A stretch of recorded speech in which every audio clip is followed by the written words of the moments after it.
Aloha, Inspired Moneymakers. Welcome to Inspired Money, the live stream podcast. Thank you for joining me today. If this is your first time here, welcome. And if you're a returning viewer or listener, welcome back. It's always great to have you with us. According to data from the U.S. Census Bureau, 20% of American households earn passive income, either through dividends, interest, or rental properties. And the median amount is around $4,200 per year. Of course, that's not nearly enough to achieve financial freedom, but our mission today is to see if we can get that up a little bit and have a positive impact. I noticed that every blog and YouTube channel seems to have a top 5 ways to generate passive income. So this is a hot topic and we'd like to take it further. In this episode, we're going to learn directly from the experts, practitioners who have built real wealth through real estate, investing, online businesses, and more. They've each mastered different paths to passive income, and they're here to share real strategies that you can start learning from to earn more. Before we jump in, this episode is brought to you by my financial advisory firm, Runnymede Capital Management. I want to invite you to take advantage of our 3-minute financial plan. Head over to inspiredmoney.fm/getplan. It just takes 3 minutes, and you'll get a personalized snapshot to help kick off your financial journey. Again, inspiredmoney.fm/getplan. Let's welcome in our amazing guests. Let me start with Justin Donald, known as the Warren Buffett of lifestyle investing by Entrepreneur Magazine. He's founder of the Lifestyle Investor, and he's a leading expert in low-risk cash flow investing.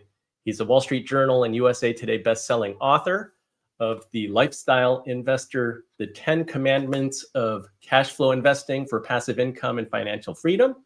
And he's helped countless people create wealth and achieve financial independence through his straightforward investment strategies. Welcome. So glad to have you here, Justin. Thank you. Yeah, glad to be here. I'm excited to join. I'm glad that you could make it. I said aloha to greet everybody. Lane Kawaoka is actually in Hawaii. After 12 years as a licensed civil industrial engineer, he transitioned to full-time real estate investing. He wrote a book, The Wealth Elevator, Real Estate Syndications, Accredited Investor Banking, and Tax Strategies for First-Generation Millionaires. As founder of the Passive Investor Accelerator and Mastermind and Simple Passive Cash Flow, Lane helps middle-class investors build wealth through syndications in multifamily apartments, RV parks, and mobile homes, offering access to deals once reserved for the wealthy. Lane, welcome back to Inspired Money. Hey, thanks for having me. Hello, everybody. All right, and you got your mic and headset all working. So perfect. We have Nick Loper. He's an author, entrepreneur, and the host of the award-winning Side Hustle Show podcast, where he shares practical strategies and business ideas to help people earn money outside of their day jobs. As founder of Side Hustle Nation, Nick is passionate about empowering aspiring entrepreneurs to create extra income streams and take control of their financial futures. Nick, so glad to have you here. Thanks for having me, Andy. Excited to hang out and learn from this distinguished panel. Awesome. I look forward to hearing the relationship between side hustles and passive income. And then rounding out our panel today, we have Deacon Hayes. He's a personal finance expert, a speaker, founder of Well Kept Wallet, a platform dedicated to helping people make money, save money, and achieve financial independence. He's known for paying off $52,000 of debt in just 18 months. He's author of the book, You Can Retire Early, A Practical Guide to Financial Independence. And he's been featured in outlets like Forbes, CNN Money, US News and World Report. Deacon, you also have an album coming out soon. I do, yeah, a rap album of all things. But thanks for having me. This is Winnie in the background. That's awesome. Welcome, Winnie. And before we continue, I hear that Justin is also a hip hop guy. So maybe you guys can freestyle before we're out. With that, let's go straight to segment 1. Passive income generates earnings with minimal effort after the initial setup, standing apart from active income, which relies on consistent work. Examples include rental properties, dividends, savings interest, royalties, and revenue from businesses where direct involvement is limited. Benefits range from enhanced financial security and independence to flexible time management, freeing individuals from the constraints of traditional employment. Strategies include real estate investments like rental properties and real estate investment trusts for steady income without the need for active property management. Dividend investing in reliable stocks or ETFs yields regular payouts, while creating digital products can offer continuous revenue after setup. Peer-to-peer lending and crowdfunding provide additional paths to passive income, often requiring less capital. While passive income promises financial stability, it generally requires substantial initial investment, time, and research. Setting realistic expectations and understanding these initial demands are essential to building a sustainable foundation for long-term passive income.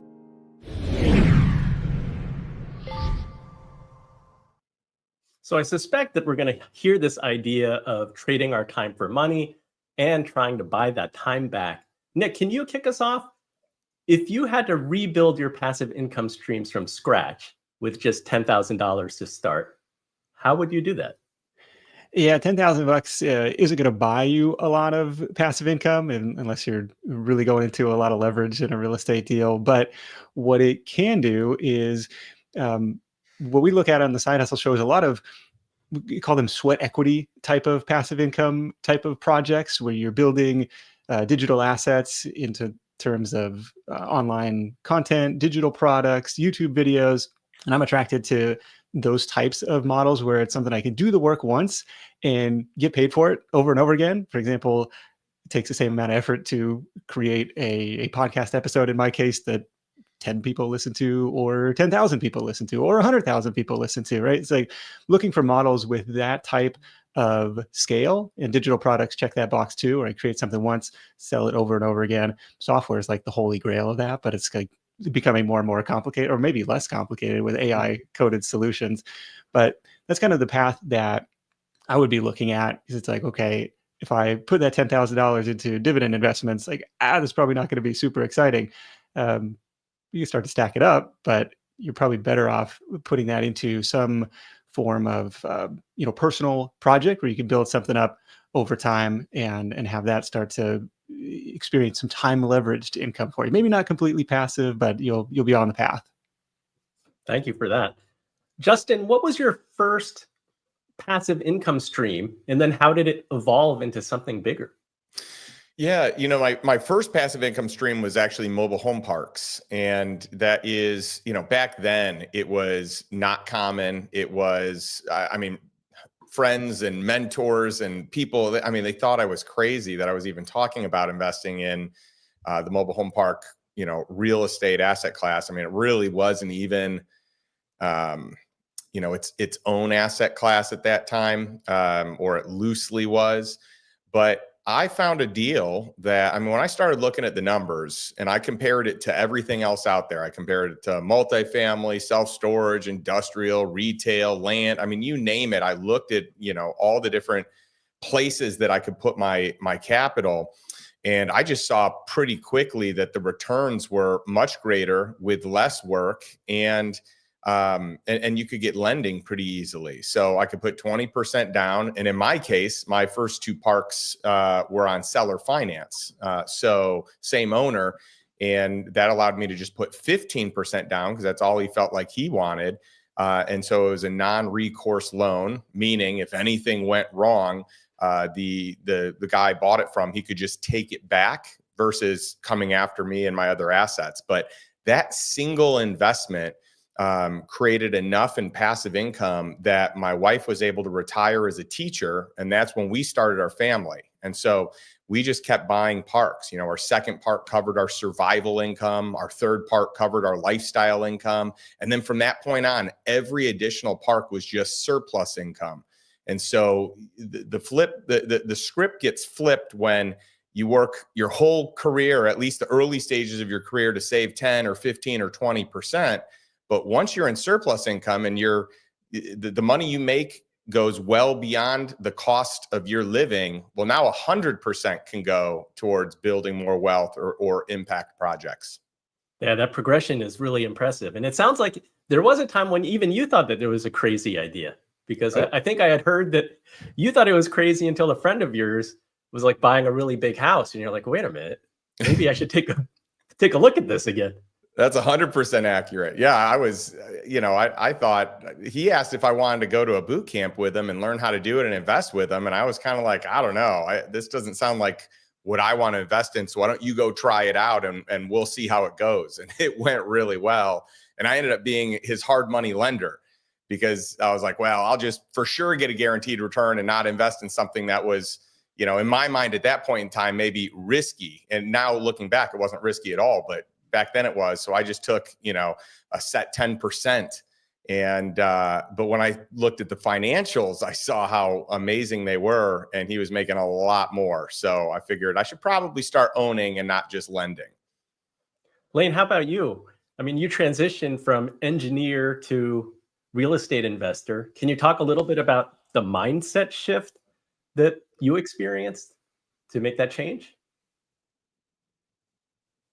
Sorry about that. My kids are running around because that's the life these days. But yeah, like I graduated in 2009 and just started to work. And for the first decade, I just built my real estate portfolio as a side gig. I was working my engineering job.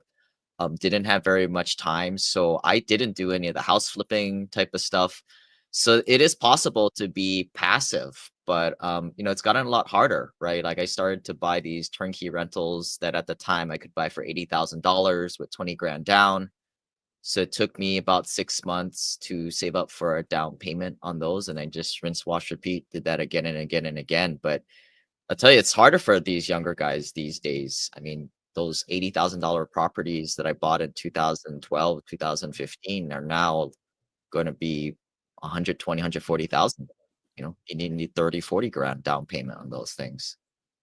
Yeah, prices are much higher now. If someone could just pick one strategy today, is there what's your advice to them for starting when you have properties that have appreciated so much? Yeah, the way I break it down is like where you are in the wealth building journey, right? I mean, stage one, get a budget, be able to save $5,000, $20,000 per year.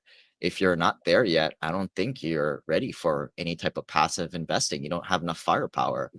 But if you're able to save a decent amount, $10,000, $20,000, $30,000 a year, I think, to get to $500,000 net worth, start with little rental properties and then go from there. I think when as an accredited investor, $1 million net worth or greater, or $200,000, $250,000 income a year, the little rental properties are just not really scalable. So I think that's where syndications and private placements come in as an LP.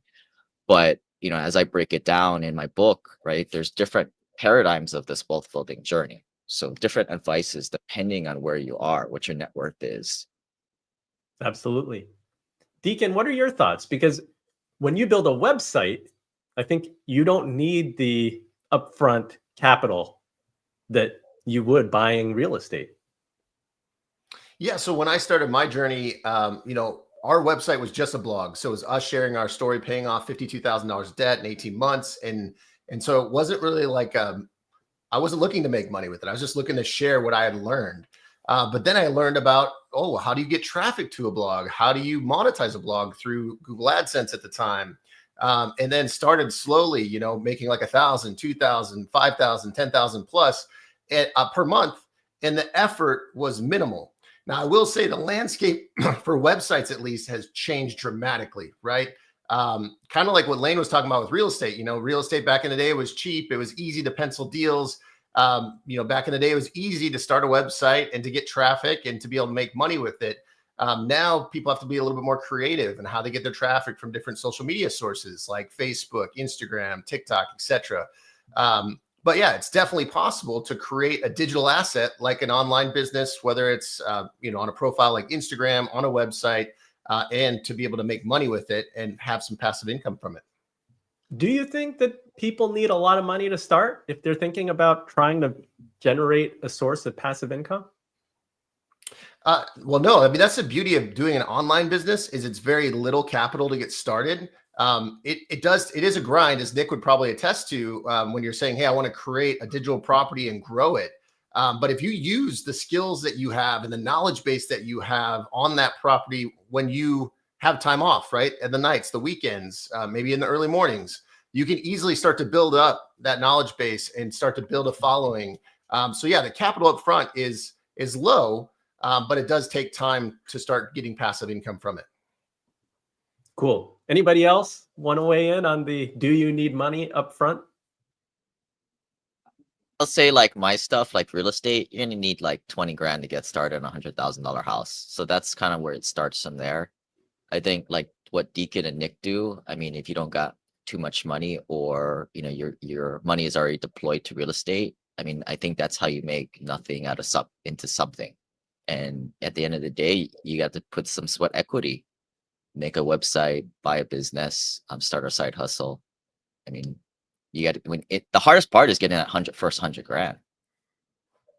We Yeah, I see think some creative examples of people starting with lower capital amounts and like, okay, yeah, we want to own rental real estate down the road, but what can we start renting out earlier? I mean, we've seen people rent out their RVs. We've seen people rent out their backyard sheds. We've had people on the show renting out mobility scooters and portable hot tubs and photo booths, right? So you can think about other asset classes besides just, bricks and sticks and real estate, apartment buildings and stuff. There's other things that you can get started with a much lower capital amount. We had a woman on who was renting out dresses. I was like, I never thought of dresses as an asset class, but there she was making 100 grand plus doing dress rentals. Love the creativity. I think there's Justin, always a way to be able to make money with no money. That's not the easiest way. It's always easier to make, or I shouldn't say always, it's usually easier to make money when you have money, but there's always someone that is going to be willing to, either let's just say in the world of real estate, do a no money down type of scenario. Most people won't. There's always someone that's going to be willing to do that. And I know a lot of people that have done it. And I probably could have done that a couple of times, but then there's also the raising money. So a lot of people, once you're a little more seasoned, they want to know that you have skin in the game. But in the beginning, you probably can raise from friends and family and close network where, it's other people's money. And if you have money, you can put it in, and it's ideal to have money in, I think, but I don't think you have to. Love it. Let's go to segment 2. Real estate offers various passive income strategies with unique approaches. Purchasing rental properties provides income through tenant rentals, with property managers often handling daily tasks. Turnkey properties already renovated with tenants in place allow investors to earn income immediately with minimal involvement. Real estate investment trusts offer another option, allowing investors to buy shares in companies that own or finance income-generating properties. REITs trade like stocks, offering dividends and liquidity. Crowdfunding lets investors pool resources for large real estate projects, requiring less capital and providing diversified options without direct ownership. Real estate syndication involves partnerships in larger properties managed by a general partner, allowing passive income without active involvement. Each approach has unique benefits and requires careful selection and management to optimize returns, offering investors a pathway to consistent passive income through real estate investments.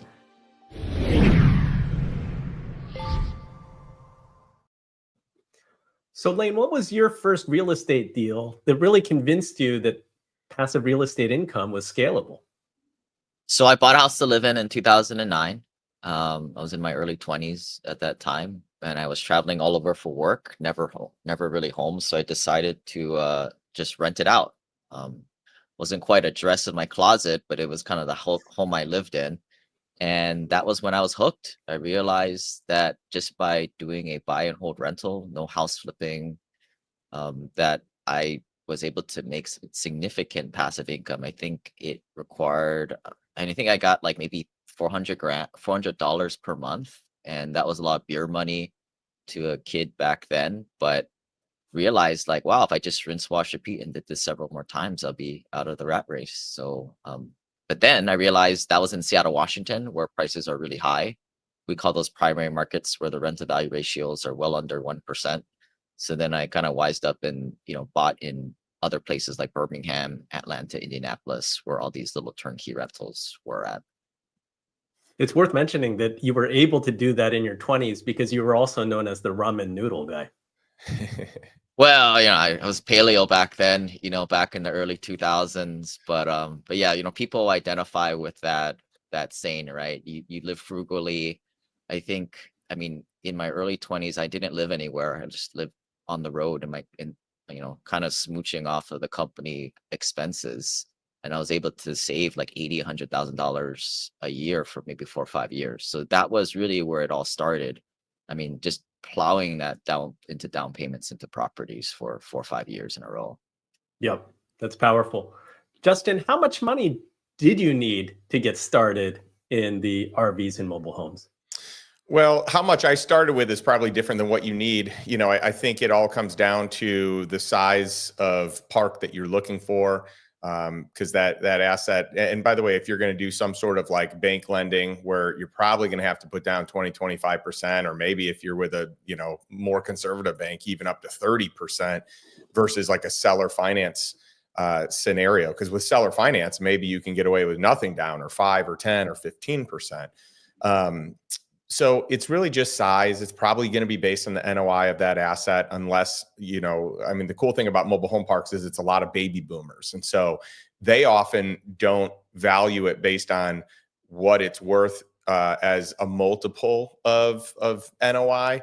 They value it based on, in their head, what they want it to be worth. And sometimes that comes in way higher than it's worth, but sometimes it comes in way lower than it's worth, So you could easily get away with putting no money down or putting little down. My very first deal that I ever did was $65,000 down, and that was 15% of this park. And I was making over, so that deal, it was actually, I made, I think, 54% cash on cash return.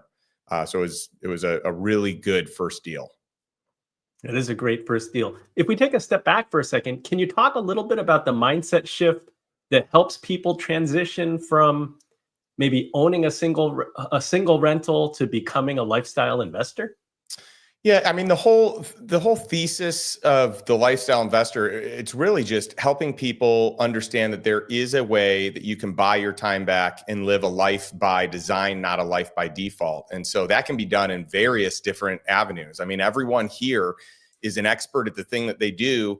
And for someone listening, you could just go deep into any one of the things that any of us are talking about, and you can find success. The key, I think, is to really just pick the blueprint that you think is going to work best and model it and do it to a T. So whichever strategy sounds the best, or whichever one is, you're the most interested in, or whichever one maybe is the least amount of work because you're, slammed at your day job, you pick a lane and you just go. But I think the mindset shift around it is that really anyone can do it. They just have to be committed to it, and they've got to have a process to it. And if you can get someone else's playbook and just copy it, which I feel like I'm the master copycat. I just figure out who's best in class and then I just copy them. A lot of people think what I'm doing is my own original ideas. I just find whoever's the best at it because I don't want to reinvent the wheel. Valuable lesson.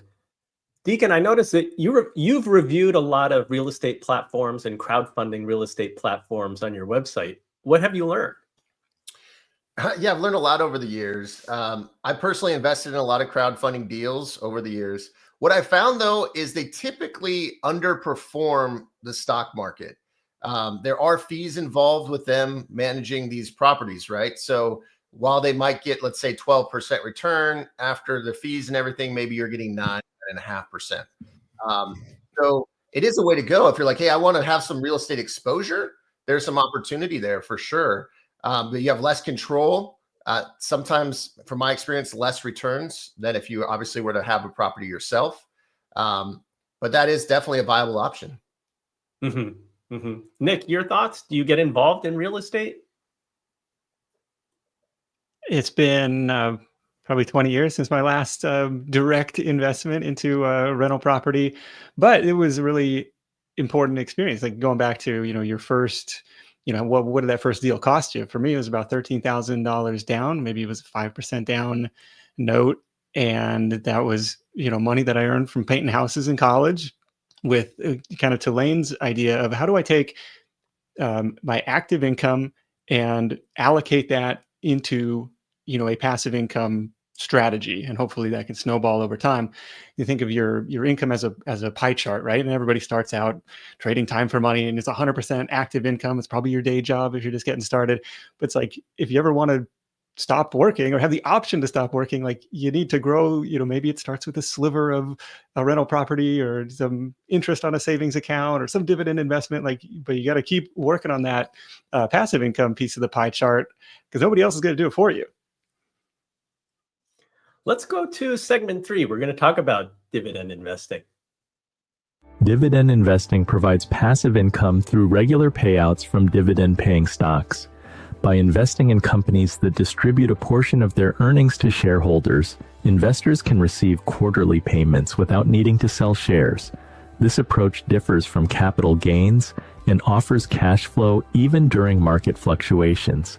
Key factors in selecting dividend stocks include yield, payout ratio, and growth history. While high yields may seem attractive, sustainable dividends are typically found in companies with moderate yields and low payout ratios. Diversifying across sectors reduces risk, and dividend-focused ETFs offer a streamlined way to access multiple stocks in one fund. Reinvesting dividends through dividend reinvestment plans or DRIPs further boosts returns, allowing investors to buy more shares automatically. By focusing on quality stocks, reinvesting dividends, and maintaining patience, dividend investing can provide a stable and growing income stream over time.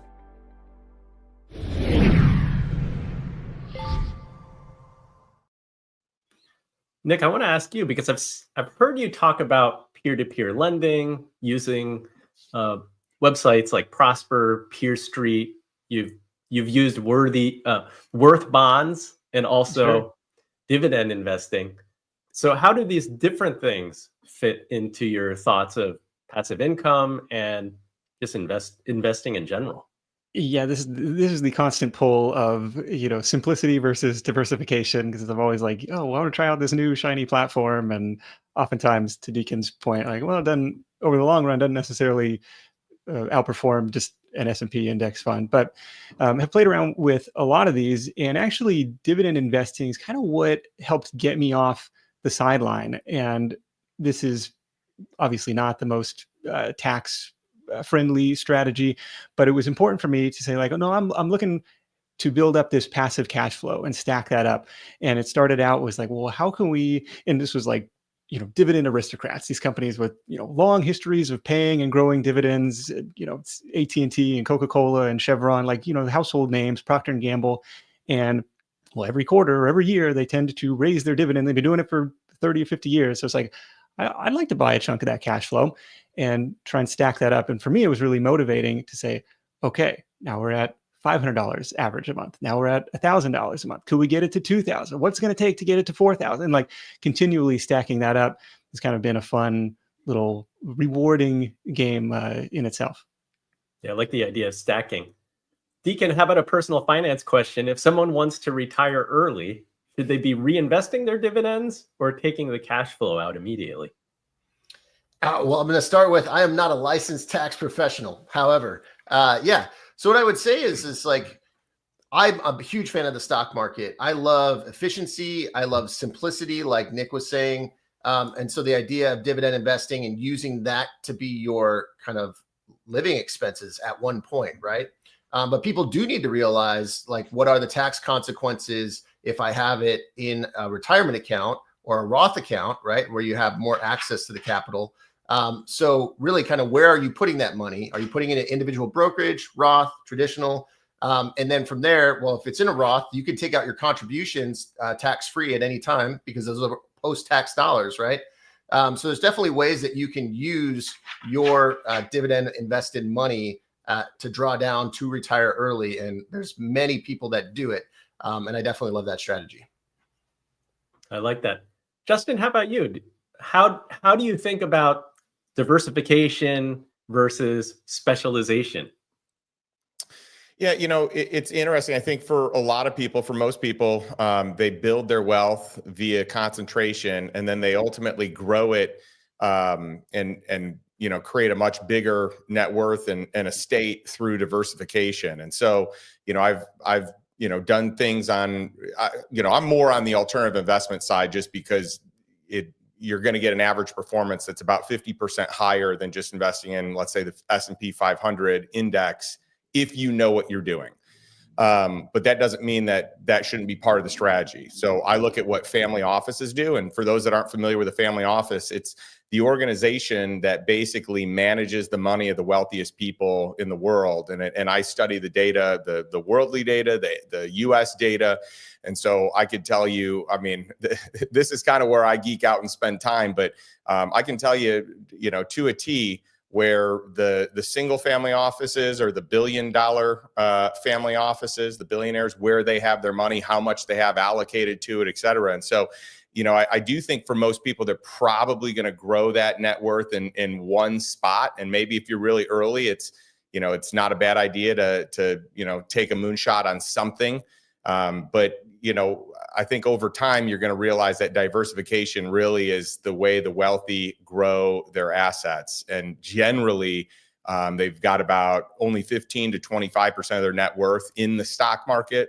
And then generally alternative investments are somewhere between 50 and 60%. I actually just met with a family office 2 weeks ago that has 70% of their net worth in alternative investments. So I just want to copy the best. Whoever has figured out how to make and grow the most wealth, I just want to use their playbook.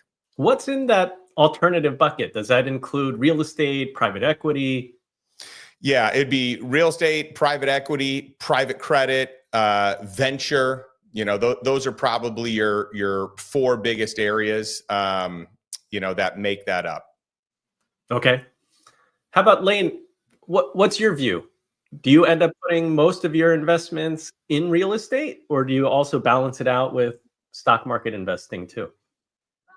Well, I think people should, I think what Luke said earlier, I completely agree with. Those people who started their own businesses, or concentrated their investments in one place, and then when they get to a certain point, I would argue $4 to $5 million net worth is a nice round number, just throw out there. Start to diversify at that point. Just speaking from my own experience, I was 90% plus in real estate in my 20s and 30s. And that is obviously not diversification at all, but that concentration allowed me to ride a little nice wave. And everybody's has a different crossover point or critical mass point, or a point where they can safely withdraw off of that and put it into more safer things such as dividend stocks or life insurance. And at that point, they can start to diversify. But some investors, they choose to keep in the alternative space and grow it to 10 to 8 figures and beyond, 10 million and plus. So each to their own. I think what gets lost in the shuffle and what I kind of illustrate in, I have tables on this of the different floors of the wealth elevator, is it depends on where you're at. And if you want to grow your net worth past 5 million, 10 million, you're going to need to go into alternatives. But I think at some point you need to have some traditional investments in there too, which is kind of what I'm kind of reshifting personally myself. And I guess that's where you come in, Andy, right? Yeah, that's a good reminder. I think that, it depends where you are and what your goals are, because there are those who you're trying to make it to that 4 to 5 million level, and that's going to require taking more risk generally. But then once you hit that number, then your focus is like, I want to protect what I have, and maybe I don't need an 8% return. I'm fine with a 4 to 5% return, and I can sleep better at night. With that, let's go to segment 4. Online businesses offer scalable, automated models for passive income. E-commerce options like dropshipping and print on demand allow sales without holding inventory, minimizing startup costs, and simplifying scaling. Affiliate marketing is another low investment model, earning commissions through product promotions. Success requires driving traffic, often via blogs or social media. Digital products, such as ebooks and courses, generate ongoing income after creation, with platforms like Kindle and Thinkific facilitating distribution. Content creation, including blogs, provides revenue through ads, sponsored posts, and affiliate links. As traffic grows, blogs can add premium content or brand partnerships to diversify income. Success starts with niche selection, a professional website, and automated customer service and marketing using chatbots and email tools. Reinvesting in marketing, expanding products, and leveraging new channels ensures sustained income growth.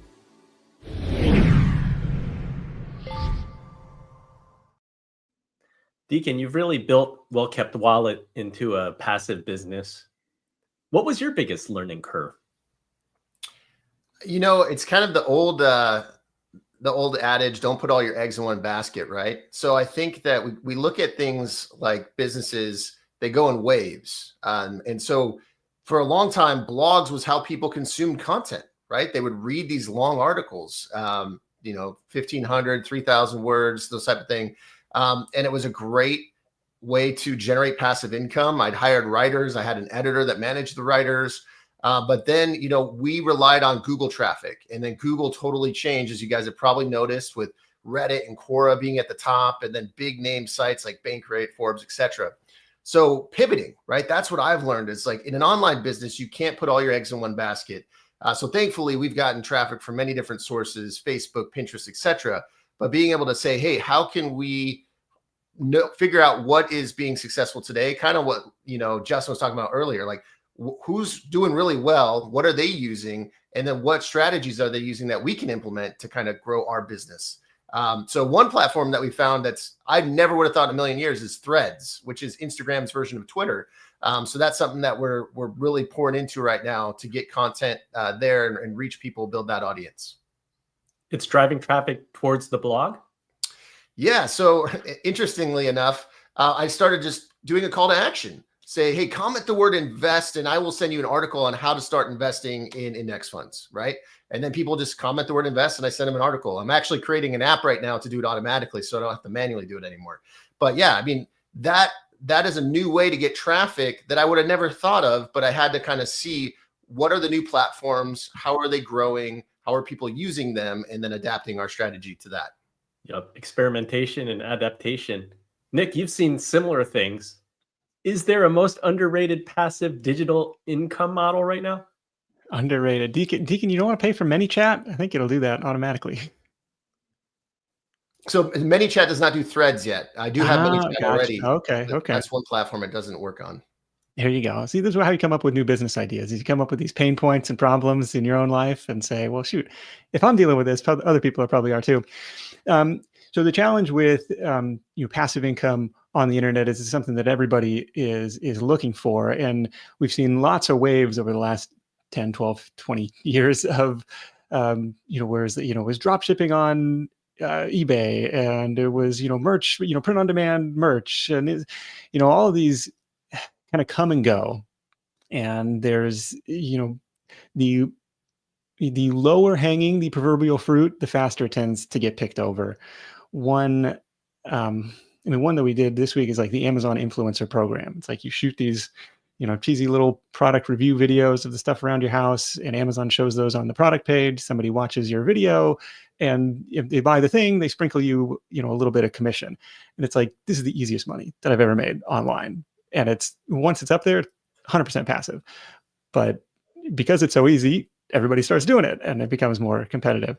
We've seen that kind of over and over again. But I like Deacon's point about diversifying traffic sources, diversifying income sources. Like my first online business was a comparison shopping site for shoes. I thought I was reasonably diversified because I had 20 different advertising partners that would send me commissions when we sold their shoes. But if you peel it back one layer, like 85 something % of that traffic was coming directly from Google ads. And when Google said, hey, you can no longer advertise with us, we're going to slap your account, all of that traffic and income and everything went away. And it took, 3 months of pulling my hair out literally at that point for them to come back and say, oh, we made an error. Looks like you're good to go again. And the faucet turned back on. But it was kind of a big lesson in, of course, get while the getting's good. If you find something that is working, double down on that. But at the same time, like, how can you take some chips off the table? How can you diversify away from that onto a platform that you have a little more control over? And an online business that always, the common denominator always comes back to an email list. How do you can be proactive about reaching the customers and prospects that you have? Yeah, that low barrier to entry is a double-edged sword. Justin, you've done well with masterminds. Have you invested in any online businesses? Yeah, I've invested in a number of online businesses over the years. It's interesting because I'm not, an online. For many years I'd never done anything online. I don't know online marketing or anything like that. I'd always made money in whether it be real estate or investing in private companies, and I can give you all the details of why I love the private side over the public side for opportunities and larger returns. But I did start finding some businesses that were online businesses, and we rode a big wave of SaaS companies, software as a service, and so that was a huge vertical for us as investors. That was incredible. But it's interesting now having the lifestyle investor brand, because now I am in the online space. So I don't feel like this is an area of expertise for me. I feel like I'm a lot more. I have a lot more knowledge in investing. I have a lot more knowledge in real estate. I know how to invest in these private companies. I like private credit a lot. So I'm good at those things. And so it's really fun building a team and really having a brand that's out there. But it's fascinating all the ways that you can monetize it. I mean, Naval Ravikant talks about it a lot in his book, The Almanac of Naval Ravikant, where he says it's so important to build a brand and create content that can just live out there.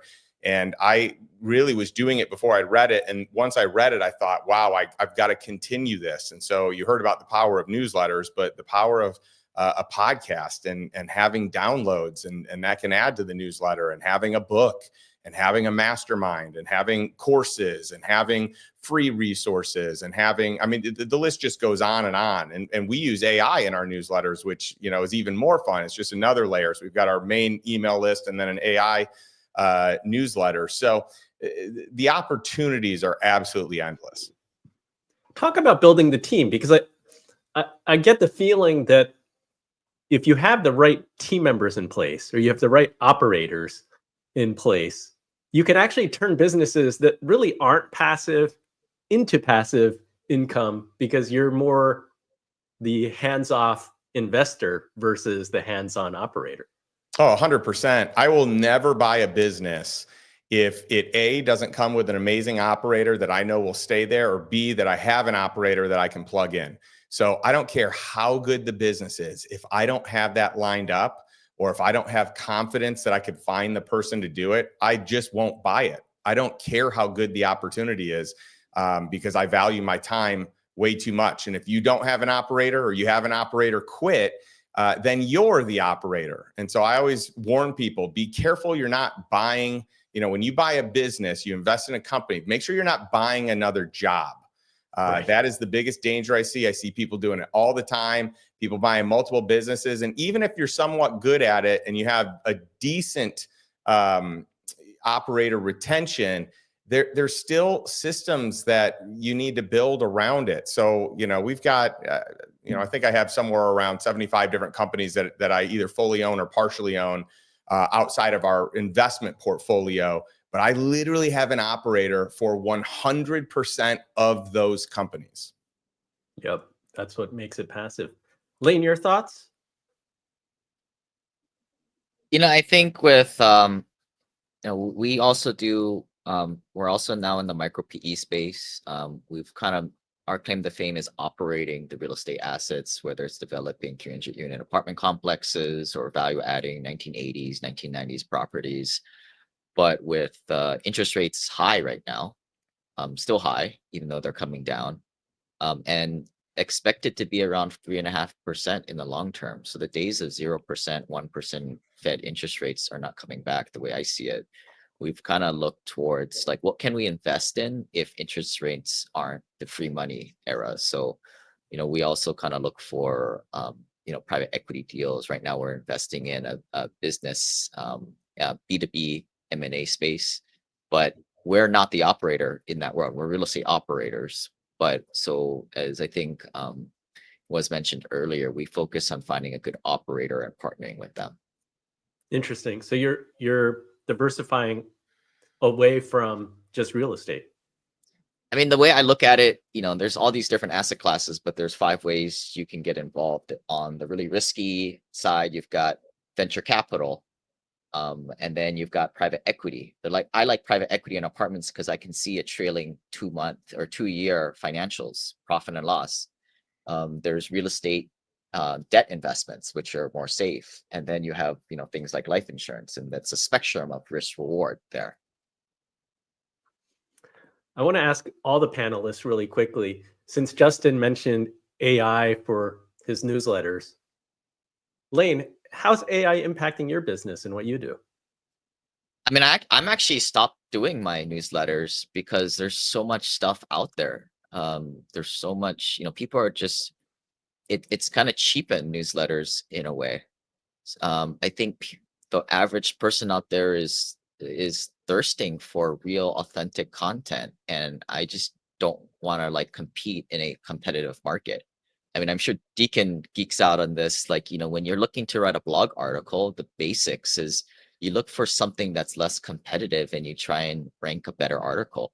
But even if you're very confident at writing articles, if something is being bombarded with a whole bunch of new competition coming in place, it may not be the right place. I mean, obviously every situation is different, but we're kind of looking to take a step back from the newsletter angle and compete in other avenues. Deacon, how do you position yourself so AI is helping you in not eating your lunch? Yeah, I've started to embrace it for kind of the planning process, right? So we do 30 videos a month for Well Kept Wallet. And that's just cumbersome for me to be like, hey, let me come up with 30 video ideas. So I'll use AI and say, hey, come up with 30 ideas for the month of February that are personal finance related for short videos. And then it will do it. And then I'll say, give me 30 more. And then I'll go through and I'll just select the ones that I like, and then I'll outline them. So I really think AI can streamline people's processes to be more productive. Also, hopefully with this app that I'm creating, it's going to be an AI response, right? I'm going to say, if someone comments this, send them this reply. So we can make our business streamline so much faster, get communication to people, drive traffic to the site faster. So I could only imagine 10 years of doing this, what it's going to look like. All right, we're going to bring it home with segment 5.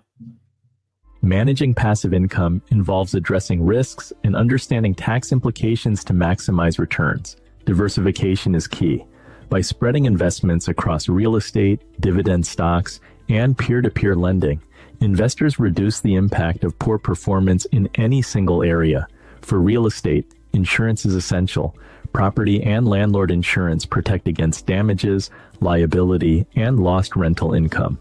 Thorough research and due diligence also play an important role in making informed investment choices. Tax treatment varies across passive income types. While most are taxed at regular rates, qualified dividends and long-term capital gains may benefit from lower rates. High earners may face the net investment income tax, an additional 3.8%. For rental properties, deductions for depreciation, mortgage interest, and maintenance costs can reduce tax burdens significantly. Effective tax planning includes utilizing deductions, tax-advantaged accounts like IRAs, and strategies like tax loss harvesting.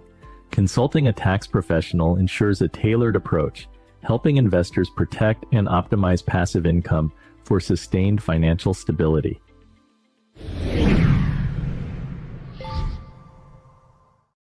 Justin, is there a tax strategy that most people don't know about, but they should?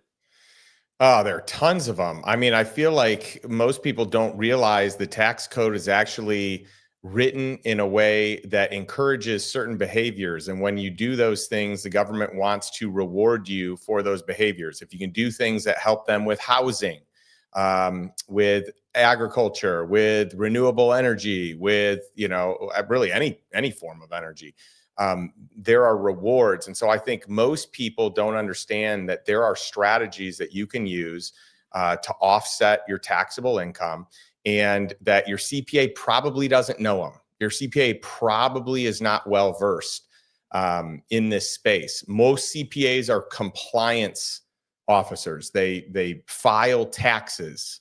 They're not tax strategists.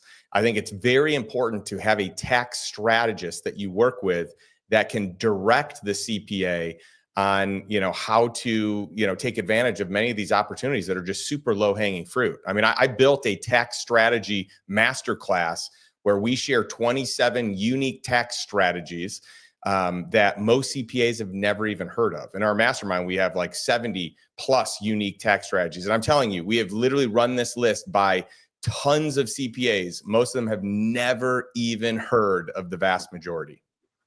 Interesting.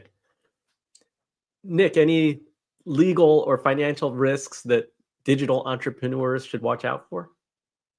Yeah, this is probably above my pay grade. The biggest question that comes up, well, is my side hustle taxable? It's like, yeah, you're gonna want to make those estimated payments on those. But like to Justin's point, the tax code by and large is written to encourage entrepreneurship in a lot of ways. And so there's the moment you start your business, even if you're not making a profit, all of a sudden you have startup costs that are deductible. You've got business expenses that are deductible. So it really opens up the playbook a little bit. And you can also, in the name of long-term investing and deferring cash, especially if it's a side hustle, you don't need it for day-to-day living expenses. You can end up deferring a lot of that with some accelerated, company match 401k type of deposits. Makes sense. Lane, how about tax efficiency when it comes to rental properties? Yeah, I mean, our big strategy is to use the depreciation from real estate. Oftentimes you can deduct that in a little rental property over 27 years. But the cool thing with syndications and private placements is you can do a cost segregation and now extract the bonus depreciation and more accelerated depreciation. So what the hell does that mean? It means that you can take a huge paper loss off an investment. Nowadays bonus depreciation has been going down, but I've seen it on $100,000 investment. You get over $100,000 in losses that first year. Might be a little bit lower than that, but effectively now you take these losses and drive down your other passive income.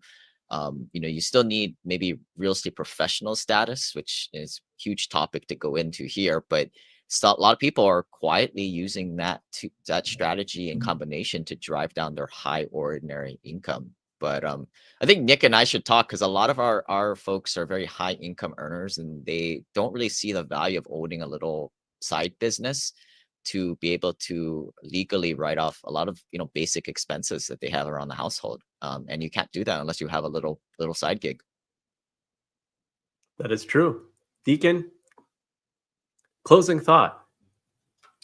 Yeah, well, one thing that I don't think we touched on a lot is risk, right? I think when it comes to trying to figure out what passive income strategy works for you, figure out what is your risk tolerance, right? I've actually been very negatively impacted by the real estate market. I started investing in 2006. You started investing in 2010, 2012. You've had a positive experience to 2025 for the most part. And so the stock market can also correct, right? So there's a lot of things to consider when people are choosing a passive income stream. So understanding that risk tolerance, I think, is huge. And then what's kind of your timeline, right? When do you want to really start cashing in on this passive income to where maybe you quit your day job and kind of design that lifestyle that Justin's talking about, right? Where you're like, hey, I have enough investments, I have enough passive income coming in because I've chosen the path that meets my risk tolerance, so that now I can, quit the rat race and do what I want to do with my life full time. Thank you. Anybody else? Well, I want to thank the panel for this very thoughtful discussion. My biggest takeaway from this panel is that passive income comes in many forms. And I think that it can be passive or not so passive at the start and then evolves and becomes more passive over time. But it does take intentional effort, the right mindset, a smart strategy to get these income streams working for you, whether it's real estate, dividend investing, digital business, or syndications. The key is to start with a proven strategy, copy those who are successful, stay consistent, and then leverage automation and AI where possible. Now, I don't want you just to watch or listen. I want you to take action. So here's a challenge for you this week. Pick one passive income idea that resonated with you today, and then take a first step. That could be researching a dividend stock. It could be setting up a brokerage account. It could be looking at real estate if you're invested in property investing. Really look for a mentor that you can learn from and copy, and then brainstorm different digital products. So lots of choices, see what works for you, but start small and start today, because that's how you're going to get started. And make sure that you leave a comment here or go to social media so that we know how you're doing. Once again, I want to thank the panelists for joining today. I encourage everybody to follow them and to learn more. You can find Justin Donald, founder of The Lifestyle Investor. Check out his book, The Lifestyle Investor. He is at lifestyleinvestor.com. Lane Kawaoka, check out his book, The Wealth Elevator, Real Estate Syndications, Accredited Investor Banking, and Tax Strategies for First-Gen Millionaires. You can find him at thewealthelevator.com. Nick Loper, author, entrepreneur, host of Side Hustle Show podcast. Find him at sidehustlenation.com. And Deacon Hayes, founder of Well Kept Wallet. You can find him at wellkeptwallet.com. All of these guys have books and lots of resources, so make sure to check them out. Thank you, all of the panelists, for participating today. And I want to thank the Inspired Moneymakers for tuning in. Make sure that you're here next week. We're going to be back with the psychology of money, exploring the emotions and behaviors that influence financial decisions. That's February 5th at 1 p.m. Eastern. Until next time, do something that scares you, because that's where the magic happens. Thanks, everybody.